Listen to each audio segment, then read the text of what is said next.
오늘 주님의 부르심과 보내심이라는 말씀으로 말씀을 좀 나누고자 하는데요. 목사님께서 특별히 선교에 대해서 좀 말씀을 전해줬으면 좋겠다라고 말씀을 하셨어요. 그래서 제가 OX 퀴즈를 좀 준비해 왔습니다. 네, OX 퀴즈. 흔히 여러분 선교를 생각하실 때 제가 지금 말씀드릴 여러 가지 이 생각들을 많이 하시는 것 같거든요. 그래서 이 OX 퀴즈를 좀 보시면서 나는 선교를 어떻게 생각하고 있는가를 좀 한번 생각해 보셨으면 좋겠어요. 하나 넘겨주실까요? 첫 번째, 선교는 무조건 해외로 나가는 것이다. 자, 여러분 선교에 대해 어떻게 생각하신가요? 무조건 비행기 타고 나가는 거. X예요? 애기들 X? 자, 두 번째, 선교는 준비가 된 사람만 할 수 있다. 뭐 좀 영성도 좀 있어야 되고, 뭐 재정도 좀 채워져야 되고, 내가 좀 재능도 있어서 섬길 수 있는 여러 가지가 있어야만 한다. 자, OX인가요? X가 맞네요. 다음, 선교는 특별한 능력이 있는 사람만 할 수 있다. 기도하면 치유가 일어나고, 막 방언이 터지고, 막 통변이 일어나고, 영적인 은사가 있어야만 할 수 있다. 나 X. 다음으로 넘겨볼까요? 선교는 경제적으로 어려운 나라로 가는 것이다. 흔히 이제 저희가 조금 저희보다 경제적으로 어려운 나라를 생각할 때 동남아시아, 뭐 조금 어려운 뭐 아프리카 이런 부분들을 많이 생각하는데 애기들 계속 X. 네, 다음으로 넘겨볼까요? 선교는 어려운 것이다. O예요? O로 바뀌었어요? X였다가 여지까지 X였다가 O로 바뀌었어요? 네. 자, 우리가 흔히 선교를 생각할 때 지금 제가 방금 말씀드린 이런 생각들을 보통 하시곤 해요. 선교하면 일단 내가 나가야지, 비행기 타야지, 돈도 좀 있어야지, 내가 좀 영성도 좀 돼야지, 가서 그래서 기도도 해주고, 재정도 좀 있어야 가서 이거 사서 나눠주고 전해주고, 가서 뭐 페이스 페인팅도 해주고, 청년들 스키 드라마도 하고, 애기들이 찬양도 하고, 이렇게 많이 이제 생각하시는데, 사실 이 생각들은 선교가 무엇인지 제대로 모르기 때문에 가지게 되는 약간의 편견과 선입견이라고 볼 수 있습니다. 성경에서 말하는 선교는 사실 선교라는 단어가 성경 말씀 구절에는 직접 언급되진 않습니다. 그런데 이 선교의 의미를 담은 단어를 원어로 찾아보면 히브리어로는 샬라흐, 헬라어로는 아포스텔로라는 단어가 있는데요. 이 두 가지 단어 모두 보내다라는 의미를 담고 있습니다. 그러니까 간단히 선교를 말하면 여러분 보내심입니다. 네, 보내심. 말씀 19절을 좀 함께 보셨으면 좋겠는데요. 이날 곧 안식 후 첫날 저녁 때에 제자들이 유대인들을 두려워하여 모인 곳에 문들을 닫았더니 예수께서 오사 가운데 서서 이르시되 너희에게 평강이 있을지어다. 오늘 본문 말씀 19절을 보시면 예수님께서 부활하신 그날 저녁에 있었던 일인데요. 이제 예수님이 부활을 하셨고 예수님의 시체가 사라졌어요. 그러니까 이 유대인들이 이거 분명 제자들의 소행이다, 이 시체를 훔쳐간 게 분명하다 라고 하면서 이 제자들을 죽이려고 찾아다니는 중이었어요. 그러니까 제자들이 너무 무서운 거예요. 내가 죽임을 받을까 봐. 그래서 문을 걸어 잠굽니다. 아무도 우리를 못 찾게. 근데 그곳에 예수님께서 등장을 하십니다. 그리고 이르시되 이렇게 말씀하시는 거예요. 너희에게 평안이 있다. 너희에게 평안을 주노라. 예수님께서 이 제자들에게 으그 이 녀석들아, 내가 분명 부활한다고 말하지 않았니? 내가 분명 다시 살아나리라고 말하지 않았니? 왜 이렇게 믿음이 없니? 너네 믿음이 왜 이렇게 나약하니? 왜 이렇게 믿음이 적니? 죽는 것이 그렇게 무섭니? 라고 꾸짖으실 수도 있으셨는데 오히려 예수님께서 이들에게 이렇게 말씀하시는 거예요. 너희에게 평강을 주노라. 이 말씀을 하시고 20절에 예수님께서 이렇게 하십니다. 이 말씀을 하시고 손과 옆구리를 보이시니 제자들이 주를 보고 기뻐하더라. 제자들이 살아나신 예수님을 보고 믿기지가 않는 거죠. 이거 진짜 예수님 맞나? 우리가 헛걸 보고 있는 건 아닌가? 그러니까 예수님께서 어떻게 하시냐면 손에 박힌 못자국과 허리에 찔린 그 창자국을 보이시면서 너희들이 믿었던 예수 그리스도 그게 나다라는 걸 확인시켜 주시는 거예요. 그리고 나서 21절에 오늘 말씀의 가장 중요한 주제인데요. 이렇게 예수님께서 말씀하십니다. 함께 읽어볼까요? 예수께서 또 이르시되 너희에게 평강이 있을지어다. 아버지께서 나를 보내신 것 같이 나도 너희를 보내노라. 아멘. 여러분 여기서 쓰인 보내신 것 같이 너희를 보내노라 라는 이 단어가 아까 말씀드린 아포스텔로라는 단어입니다. 보내다. 하나님 아버지께서 예수 그리스도이신 아들 예수님을 보내신 것 같이 나 예수님도 너희 제자들을 보낸다라고 말씀을 하시는 거예요. 그런데 여러분, 보내시려면 반드시 있어야만 하는 필수 전제가 하나 있습니다. 그게 오늘 말씀의 힌트가 있는데요. 그게 바로 뭐냐면 부르심입니다. 부르심. 예수님은 아무나가 아니라 예수님이 부르신 제자들에게 나타나셔서 그 제자들을 보내셨습니다. 예수님께서 부활하시고 성전 어귀에 혹은 길거리 한가운데에 나타나실 수 있으셨거든요. 근데 거기가 아니라 문을 꽁꽁 걸어 잠근 제자들이 모인 곳에 나타나신 거예요. 그리고 그 제자들을 향해 이렇게 말씀하신 겁니다. 내가 너희를 보낸다. 그러니까 여러분, 이 보내심은 아무나에게 있는 것이 아닙니다. 하나님께서 하나님의 자녀로 부르신 자들에게, 아멘? 하나님께서 하나님의 백성들로 부르신 자들에게 있는 것입니다. 그렇지 않으면 우리가 어디로 가야 할지, 누구에게 가야 될지, 왜 가야 하는지, 어떻게 가야 하는지, 무엇을 위해 가야 하는지 알 수가 없겠죠. 하나님께서는 저와 여러분을 부르셨습니다. 아멘. 하나님의 부르심이라고 하면 이제 마치 특별한 목적과 능력이 있는 사람, 나는 아니고, 나는 아니고 그런 사람들을 부르신 거지. 목회자라든지 사역자라든지 선교사라든지 그런 분들은 그렇지, 부르심을 받았지. 나는 아니고, 집사여도 나는 아니고, 권사여도 나는 아니고, 장로님이셔도 나는 아니고, 그런 분들이 부르심을 받은 거지. 나는 일개 성도니까, 나는 일개 청년이니까, 나는 일개 학생이니까, 나는 일개 아이니까 나는 부르심을 받지는 않았어 라고 생각들을 많이 하시는데, 사실 여러분 그렇지 않습니다. 성경에서는 복음을 듣고 하나님이 나의 삶의 주인이심을 믿게 된 사람, 예수님이 나의 구원자이시며 나의 죄를 위해 죽고 다시 살아나심을 믿는 사람, 성령님께서 내 안에 계셔서 나와 동행하시고 나를 인도하신다는 것을 믿는 사람, 이 모든 사람을 부르심을 받은 사람이라고 말하고 있습니다. 여러분이 주님을 만났다면 그게 언제든 상관없어요. 10년 전이에요, 20년 전이에요, 5년 전이에요. 여러분이 주님을 경험했다면 그것이 예배든 기도든 찬양이든 말씀이든, 혹은 주님을 여러분이 여러분 삶의 주인으로 믿는다면, 복음이 깨달아 알아졌다면, 여러분 마음속에 주님이 계시다면 누구든지 여러분 모두가, 이 자리에 있는 모두가 부르심을 받은 사람인 줄로 믿습니다. 아멘. 그렇다면 여러분 왜 부르셨을까요? 그 답이 오늘 말씀 제목에 있습니다. 아까 말했듯이 보내시려고. 아직 복음을 듣지 못하거나 믿지 못하는 자들보다 저와 여러분을 먼저 부르신 것은 우리를 보내시기 위해서입니다. 이 말씀을 가끔 하면 오해하시면서 들으시는 분들이 계세요. 우리를 너무 도구로 사용하는 거 아니냐, 우리는 없고 우리 그냥 그런 목적으로만 지어진 거냐, 이렇게 오해하시는 분들이 계시는데 오해 없이 들으시기 바랍니다. 주님의 부르심을 받은 사람들은 사실 주님의 보내심이 얼마나 사랑인지를 깨닫습니다. 왜냐하면 보내심은 보내어진 그곳 사람들만을 위한 것이 아니기 때문입니다. 주님은 우리를 보내시기 이전에 먼저 나를 향한 하나님의 사랑을 깨닫게 하십니다. 그래서 저희가 부르심을 받을 때 하나님이 나를 이렇게까지 사랑하시는구나, 하나님이 이런 나를 위해, 이것밖에 안 되는 벌레 같은 나를 위해 죽으셨구나를 먼저 느끼시고 보내시는 거예요. 그렇기 때문에 하나님이 우리를 그냥 쓰기 위하여, 그냥 보내기만 하기 위하여 부르시는 게 아니라는 말이죠.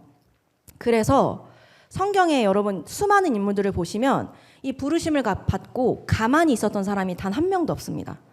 한번 찾아보세요. 창세기부터 시작해서 요한계시록에 이르기까지 하나님이 부르심을 받은 그 모든 사람들은 모두 보내심을 받았습니다. 아브라함을 시작으로 모세, 다윗, 요나, 신약의 사도들에 이르기까지 하나님의 부르심을 받은 모든 사람들은, 작게는 가정, 주변 사람들, 이웃, 그 지역, 넓게는 이방 나라까지 모두 보내심을 받았습니다. 즉 한마디로 말해서 부르심을 받은 자라면 여러분 모두 보내심을 받으셔야만 합니다. 다시 말해볼까요? 주님을 믿는 자라면 모두 보내심을 받아야 합니다. 여러분 이것이 선교입니다. 네. 그러면 누구에게로 보내심을 받을까요, 저희가? 누구에게로? 복음을 듣지 못한 자들, 복음을 알지 못하는 자들이겠죠.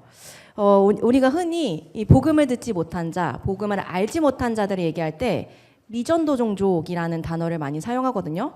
전도가 되지 않은 종족이라는 얘기인데요. 이것은 단순히 교회가 적다, 뭐 기독교 국가가 아니다라는 개념이 아니라 그 종족 스스로가 스스로의 힘으로 복음을 전하고 교회를 확장할 수 있는가라는 그 기준이 미전도 종족인가 아닌가를 분류하는 기준이 됩니다. 이걸 간단하게 수치로 말하면 우리 개신교의 비율이 약 2% 미만인 경우를 미전도 종족이라고 하거든요. 그렇다면 여러분, 이 2026년 현재 이 미전도 종족이 얼마나 되시는지 아시는 분이 계신가요? 맞추시면 제가 개인 사비로 살짝 보셨는데 못 보셨으리라 믿고 개인 사비로 선물을 드리겠습니다. 맞추시는 분에게는 네, 미전도 종족의 수, 미전도 종족의 인구수 대략적으로 얼마나 될 것 같으세요? 뭐 한 20%? 30%? 40%? 50%? 얼마? 60%? 70%? 80%? 네, 넘겨주실까요? 2026년 기준 현재 미전도 종족의 수는 약 16,400여 개 중 7,162개 정도로 추산하고 있습니다. 인구로 따지면 약 81억 7천만 명 중 약 35억 8천만 명 정도가 되는 수입니다. 이렇게 하니까 여러분 감이 잘 안 오시죠? 퍼센테이지로 제가 바꿔서 말씀을 드릴게요. 미전도 종족의 수는 약 44% 정도, 인구의 수는 약 44% 정도. 그러니까 여러분이 해외여행을 가셔서 2명을 만나시면 1명은 복음을 모르는 사람이란 얘기입니다. 생각보다 많지 않나요? 그래도 우리나라가 선교 강국이라는 타이틀이 있는데 그래도 내 주변에는 교회 한 번 안 다녀본 사람, 교회 가서 크리스마스 때 선물 한 번 안 받아본 사람, 부활절 때 계란 한 번 안 받아본 사람이 없는데요. 네, 근데 여러분 지금 이 전 세계를 통틀어서 2명 중에 1명은 복음을 알지 못하는 사람이라는 얘기입니다. 여러분 이런 현실에 부르심을 받은 자로서 어떻게 가만히 있을 수가 있을까요? 어떻게? 그렇다면 아까 우리 첫 번째 질문이었죠? 무조건 해외로만 나가는 게 정답일까? 한국의 2026년 선교 현황을 한번 볼까요? 저희 한국이 아직까지 2026년 현재 파송 선교사 세계 2위라는 타이틀을 지키고 있습니다. 와, 네, 미국 다음이에요. 이 조그만한 나라에서 최근 몇 년 사이에 이제 코로나 이후죠, 특별히 이제 국내 이주민을 향한, 즉 외국인 노동자, 유학생, 다문화 가정들을 대상으로 하는 사역이 굉장히 크게 증가하고 있는 추세인데요. 그래서 단순하게 그런 것뿐만 아니라 자비량이라고 하죠, 흔히 비즈니스와 함께 선교하시는 분들, 전문직, 내가 가지고 있는 전문성을 가지고 나가서 하는 선교사분들이 증가하고 있는 추세입니다.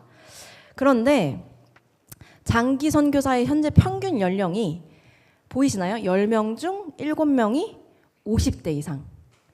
그러니까 선교사 10분을 만나면 7분은 다 50대 이상인 거예요. 3명만 40대부터 아래로 있는 거죠. 2030 세대의 선교사들은 약 6.5%밖에 되지 않는다고 합니다.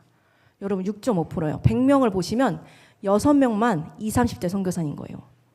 얼마나 많은 수가, 장기 선교사인 중에 굉장히 많은 수가 고령화되어 있는지를 좀 느끼실 수 있을까요? 근데 여러분 이것보다 훨씬 더 슬픈 소식이 하나 있습니다. 들어보셨을지도 모르는 얘기인데 최근 몇 년 사이에 미국 선교단체들이 다시금 한국으로 선교사를 파송하고 있다는 사실을 아시고 계십니까? 네. 왜냐하면 이 2030의 청년 세대의 복음화율이 약 3%에서 5% 정도밖에 되지 않는다고 합니다. 그러니까 미전도 종족을 얘기할 때 2% 미만을 얘기했죠. 그러니까 한국에 있는 2030 청년 세대를 미전도 종족과 다를 바 없다라고 보고 미국 선교단체에서 선교사를 다시 한국으로 파송하고 있는 거예요. 세계 2위, 선교사 파송 순위 세계 2위인데 미국에서 다시 한국으로 선교사를 파송하고 있다는 겁니다. 여러분 선교의 대상은 사실 멀리 있지 않습니다. 해외까지 나가지 않아도 나의 가족 중에, 여러분의 이웃 중에, 학교에, 직장에, 사업장에 여러분 선교의 대상이 너무나 많이 있습니다.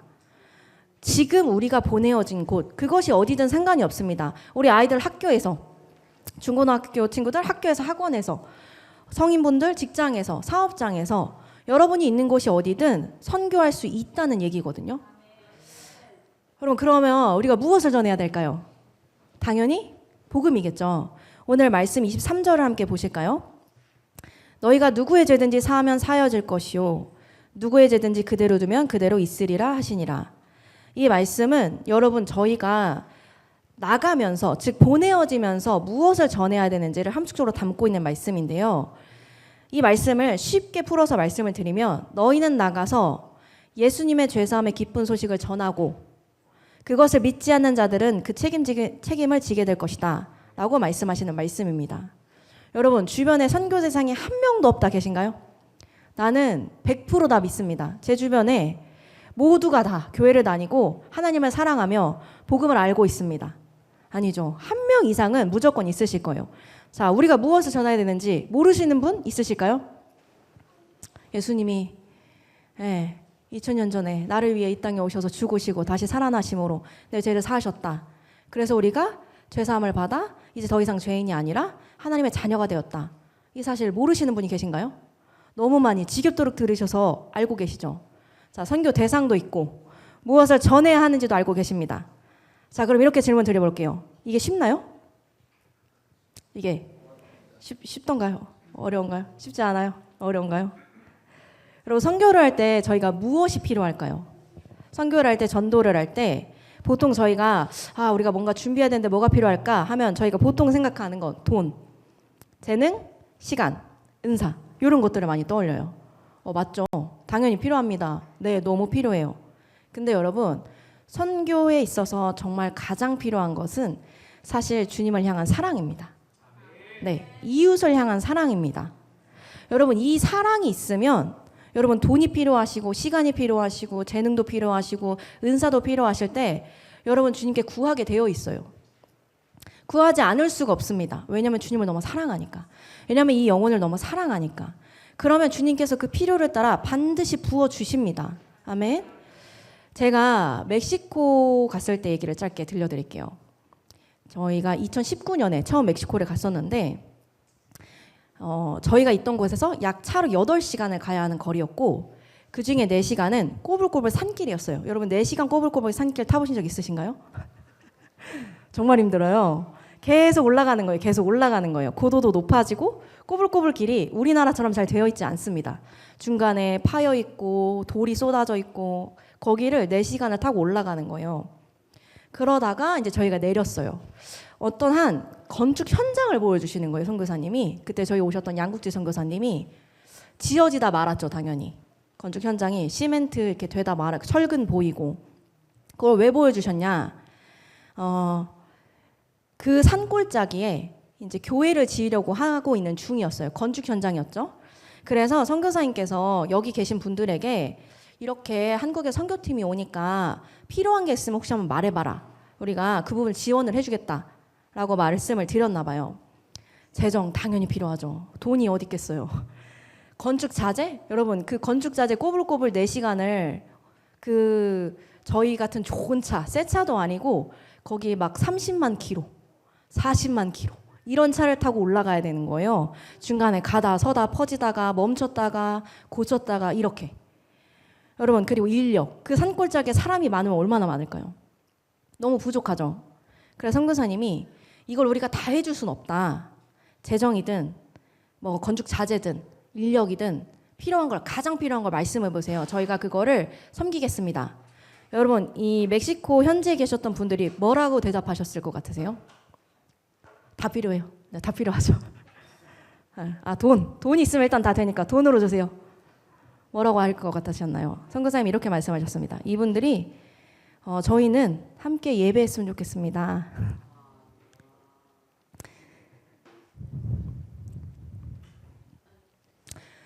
여러분 저희가 선교를 생각할 때 돈, 우리가 주는 거, 우리가 잘나서 사실은 저희 마음에 우리가 이들보다 나으니까 우리가 돈을 주고 우리가 가서 뭘 해주고 이렇게 생각하는데 사실 현지에 계신 분들은 여러분 그걸 필요로 하지 않으세요. 그것도 필요하지만 이분들이 가장 원하는 거 함께 예배했으면 좋겠어요. 저희랑 함께 기도했으면 좋겠어요. 여러분, 이분들이 가장 원하시는 게 그거더라고요. 저희가 이 현지에서 회개를 정말 많이 했습니다. 저희도 그렇게 생각하고 갔거든요. 우리가 물품 잔뜩 실어가고 스키 드라마 준비해가고 찬양하고 가니까 우리가 이런 거 좀 섬기고 와야겠다. 근데 현지 분들이 돈 얼마나 필요하겠어요, 여러분들. 거기 분들의 사시는 그 생활 소비가 저희가 생각하는 것 훨씬 이하입니다. 산골짜기이기 때문에. 사람이 얼마나 없는지 거의 모든 분들이 아침부터 저녁까지 일을 하고 와서 그때서야 공사를 조금씩 하시는 거예요. 건축자재? 당연히 제대로 된 게 거의 없습니다. 네, 올라오면서 떨어지고 흘리고 올라오기로 했는데 안 올라오고. 근데 여러분, 이분들이 가장 필요하다고 말씀한 게 저희와 함께 예배해 주세요. 저희와 함께 기도해 주세요. 여러분, 저희가 선교를 생각할 때 얼마나 저희의 생각과 저희의 기준으로 바라보고 계시는지 깨달으실 수 있으셨으면 좋겠어요. 그래서 선교를 생각할 때 아까 얘기해 주신 것처럼 선교는 어렵지, 선교는 쉽진 않지 라고 생각하시는 것 같아요. 그래서 여러분, 사실 이것은 사단이 주는 생각입니다. 여러분, 어렵다고 생각하는 이유는 사실 하나님의 생각보다 내 생각이 더 앞서 있기 때문입니다. 여러분, 우리가 선교를 하지 못하는 이유를 크게 뽑자면 일단 가장 먼저는 두려워하세요. 가본 적이 없으신 분들은 더 두려워하세요. 일단은 못 먹을 것 같고 제대로 못 잘 것 같고 각종 모기, 질병, 벌레 다 만날 것 같고 일단은 그 미지의 세계, 거기가 너무 두려우신 거예요. 이런 두려움이 있고 여러분들이 여러분 주변에 복음을 전하지 못하는 가장 큰 이유는 내 관계가, 내 명성이, 내 평판이, 내가 가지고 있는 것들이 어쩌면 사라질까 봐. 여러분, 가장 친하신 분들, 뭐 직장에서 많이 대화 나누는 동료들, 뭐 사업장에서 많이 만나시는 손님들, 학교에서 많이 만나는 친구들, 여러분 그분들에게 하나님 얘기를, 복음을 쉽게 전하실 수가 있나요? 사실 쉽지 않거든요. 그거 왜 그러냐면 내가 이 얘기를 함으로써 이 관계가 깨질까 봐. 내가 이 얘기 함으로써 내 평판이나 내 명성이 무너질까 봐. 저 사람 좋은 사람인데 좋은 사람인 줄 알고 알았더니 교회쟁이야, 예수쟁이더라고. 이런 얘기 들으실까 봐. 손가락질 받고 비난받을까 봐. 교회가 요즘에 문제가 많다던데 저 사람도 교회 다닌대. 이런 소리 들을까 봐. 그래서 여러분, 제가 교회 다니시는지 물으면 이렇게 대답하시는 분들을 봤어요. 교회 다녀요, 교회. 보신 적 있으시지 않으세요? 네. 이렇게 있는 어떤 그룹에서, 무리에서 혹시 교회 다니세요? 물어보면 다니겠네요. 여러분, 이렇게 말씀하시는 거예요. 여러분, 이거 사실은 여러분 마음 안에 두려움이 있는 거예요. 내가 교회 다닌다는 얘기를 함으로써, 내가 예수님 얘기를 함으로써 내가 손가락질 받을지도 몰라, 내가 비판받을지도 몰라, 비난받을지도 몰라 하는 그 두려움이 계시는 거예요. 두려움만 있나요? 아닙니다. 여러분, 사실은 불신앙도 있습니다. 저희 안에. 어떤 불신앙이 있냐면 하나님의 능력을 믿지 못하는 불신앙이 있습니다. 여러분, 하나님이 돈을 놓고 기도하면 돈을 주실까요? 안 주실까요? 경험이 없으신가 본데요. 돈을 놓고 기도하면 주시던가요? 안 주시던가요? 여러분, 뭐 터무니없이 100억 뭐 이렇게 기도하신 거 아니시죠? 뭐 로또가 되게 해주세요. 그런 거 말고 여러분이 진짜 이 일을 감당하기 위하여 간절한 마음으로 주님 앞에 나와 기도하는데 하나님이 나 몰라라 하시던가요? 아닐걸요? 여러분이 뭔가 교회를 섬기기 위해 필요해서 사람을 보내주세요 기도하면 안 주시나요, 하나님이? 주십니다.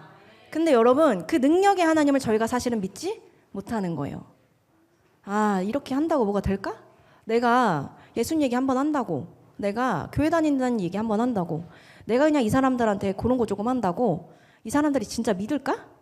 진짜 이 사람들이 교회 다니게 될까? 이런 불신앙이 있는 거예요. 하나님의 능력을, 하나님이 하실 일을 신뢰하지 못하는 거죠.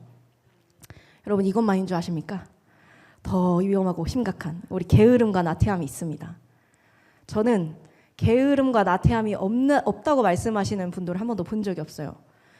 이게 어떻게 나타나냐면 이렇게 생각을 하시는 분들이 많으세요. 나 말고 누군가 할 거야. 교회 나는 다니는데 나는 바빠. 나는 일도 해야 되고 집에 가서 애들도 챙겨야 되고 가정도 돌봐야 되고 우리 학생들 시험 공부도 해야 되고 학교에서 열심히 공부도 해야 되고 학원도 가야 되고 뭐도 배워야 되고 너무 바빠. 그러니까 나 말고 누군가가 할 거야. 나 말고 다른 사람이 할 거야. 여러분 그 결과가 우리 2030 세대에 나타나고 있습니다. 3%에서 5%. 네. 누군가가 할 거야 하는 그 마음, 그 무관심함에서 지금 현재 미국에서 다시 우리나라로 선교사를 보내는 일이 일어나고 있다는 거예요. 여러분 우리가 이런 것들을 회개해야 될 줄로 믿습니다. 내가 하지 못했던 것을 회개하고 내가 하나님 앞에 사실은 내 것이 무너질까 봐, 내 것이 사라질까 봐 두려워했던 것들을 회개하고 내가 사실은 하나님의 능력을 진짜로 믿지 못했음을 회개해야 될 줄로 믿습니다. 결국 이 모든 것들은 하나님이 아니라 상황과 환경을 보기 때문에 일어나는 일들입니다. 그래서 오늘 말씀 22절에서 주님께서 이렇게 말씀하십니다. 얘들아, 선교가 쉽지 않다고? 선교가 어려워? 너네들이 복음을 전하는 게 어려워? 그렇지 않아. 22절 말씀 함께 볼까요?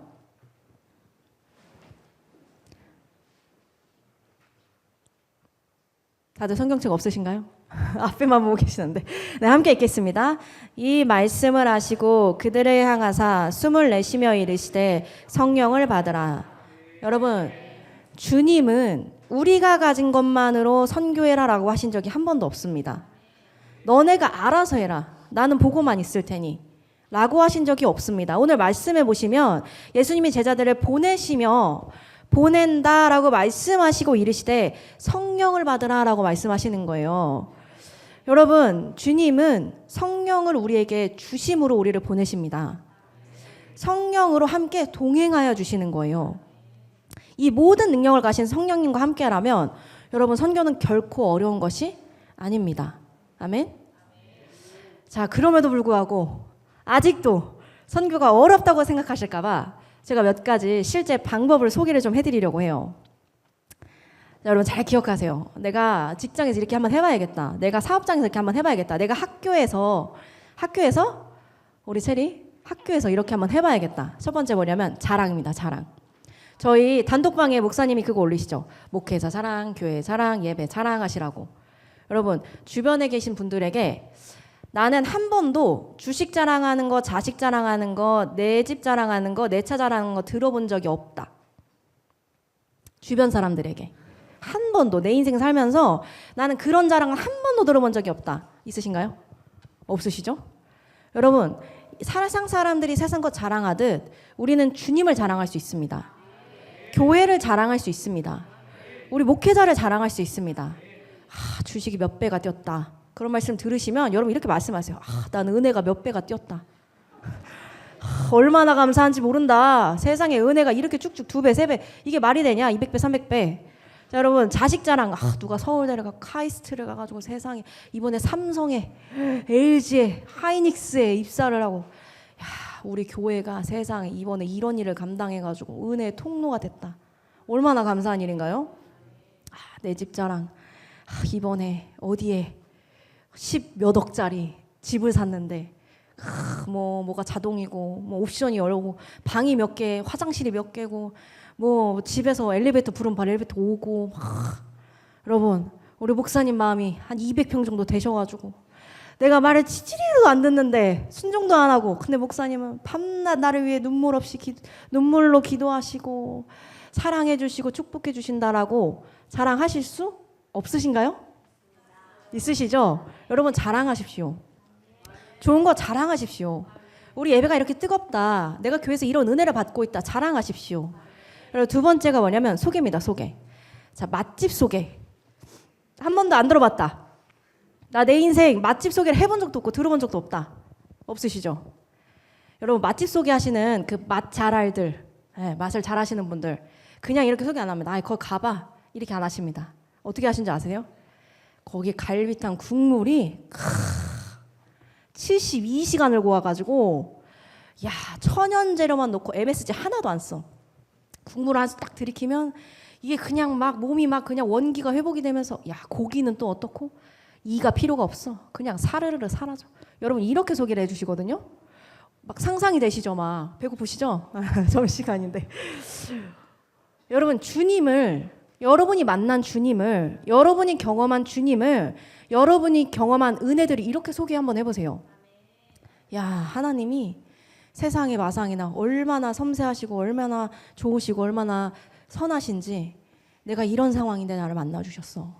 내가 이런 상황에 처해 있는데 글쎄 이렇게 역사하시더라니까. 아까 우리 예성자매님 간증하신 것처럼 이런 일들이 있었는데 이렇게 역사하시더라니까. 여러분들 좀 소개를 한번 해보세요. 네, 맛집만 소개하지 마시고, 맛있는 카페만 소개하지 마시고, 빵집만 소개하지 마시고, 주님을 좀 소개 한번 해보세요. 마지막, 이거는 제가 그렇게 많은 사람을 만났다고 할 수는 없지만 적어도 제가 만난 사람 중에 이거 싫어하시는 분을 본 적이 없어요. 뭐냐면 축복입니다. 축복. 교회 안 다니셔도 상관없어요. 불교, 이슬람교, 무교, 뭐 도교, 심지어는 뭐 이제 각종 그런 사이비, 축복을 싫어하는 사람은 제가 본 적이 없습니다. 이 축복을 여러분 그냥 입에 다르세요. 어떻게 다루시면 되냐면, 뭐 교회 다니는 사람들은 뭐 어쩌고 저쩌고 문제가 많아. 그렇죠, 그렇죠, 맞죠. 제가 회개해야 됩니다. 그렇지만 주님이 여러분 사랑하세요. 주님의 이름으로 축복합니다. 여러분 그냥 이렇게 입에 붙이시는 거예요. 제가 아는 친구 중에 정말 독특한 친구가 한 명 있어요. 이 친구가 이제 아직 예수님 믿는 과정 중에 있는데 아직은 이제 술을 이제 살짝 해요. 그래서 주변에 다 믿지 않는 친구들이 있거든요. 이제 술자리를 가지면 이 친구가 이제 뭐 언니들, 친구들 다 안 믿으니까 이제 그 아시다시피 이제 욕이, 이 거친 언사가 이제 사랑의 표현인 거죠. 딱 모이고 안주를 시켜서 안주가 나오면 갑자기 이렇게 손을 들고 기도를 하는 거예요. 하나님 감사합니다. 오늘 이 언니들과 모일 수 있게 해주셔서 감사하고 이 맛있는 음식을 먹게 해주셔서. 그러면 여러분 이 안 믿는 다른 분들이 어떻게 반응을 할까요? 미쳐, 너 왜 그래? 막 그 욕을, 거친 언사를 막 하면서 뭐 네가 뭐 언제부터 뭐 교회 다녔다고, 뭐 네가 뭐 믿는 사람이야, 뭐야, 술맛 떨어지게 뭐 하는 거야. 친구 무시하고 어떻게 한 줄 아십니까? 지금 술맛 떨어진다고 한 저 언니 삶 가운데 주님 평안을 부어주시고 하나님 힘든 일이 없게 하시고 기쁨 있게 하시고 그럼 여러분 그분들이 조용해진대요. 축복은 좋은 거니까. 그 옆에 있는 분이 너는 뭐 조용, 시끄러워. 지금 시끄럽다고 한 언니에게도 하나님 삶에 풍파 없게 하시고 가정에 축복 있게 하시고 돈 잘 벌게 해주시고 이렇게 축복하면 여러분 그 술자리가 얼마나 조용해진지 아세요? 제가 실제 들은 얘기예요. 여러분 축복 싫어하는 사람 아무도 없습니다. 여러분 물론 믿는 자들에게도 서로 축복해야 되지만 믿지 않는 자들을 향하여 우리가 축복했으면 좋겠습니다. 네? 자랑하기, 소개하기, 축복하기 삶에서 꼭 한번 해보셨으면 좋겠어요. 여러분 저희가 하지 않으면 우리 다음 세대 2030 세대가 어떻게 하나님을 알며 교회를 오며 복음을 듣고 그들 삶 가운데 예수님을 만날 수가 있겠습니까? 저희가 부르심 받은 자로서 보내심 받기를 원합니다. 아멘. 말씀을 정리하고자 합니다. 오늘 말씀 21절에 예수님께서 이렇게 말씀하십니다. 너희에게 평강이 있을지어다. 아버지께서 나를 보내신 것 같이 나도 너희를 보내노라. 여러분 우리에게 지금 예수님께서 이렇게 말씀하시고 계신 거예요. 얘들아 너희에게 평강을 주노라. 하나님 아버지께서 나를 부르신 것 같이 이제 내가 너희를 보낸다. 여러분 이렇게 말씀하시고 계시는 주님께 이제 우리가 반응했으면 좋겠습니다. 이제 우리가 순종했으면 좋겠습니다. 이제 우리가 결단했으면 좋겠습니다. 주님, 나를 부르신 이유가 세상을 향해 복음 듣고 보내심에 있는 줄을 믿습니다. 그동안 두려움으로, 불신앙으로, 게으름과 나태함으로 주님 앞에 핑계되었던 것을 회개합니다. 더 이상 사단에게 속지 않고 나와 함께 하시는 성령님을 믿고 내가 지금 있는 곳에서부터 보내심 받은 자로 살겠습니다. 우리 이렇게 함께 결단하셨으면 좋겠어요. 그래서 함께 찬양을 하나 하기를 원하는데요.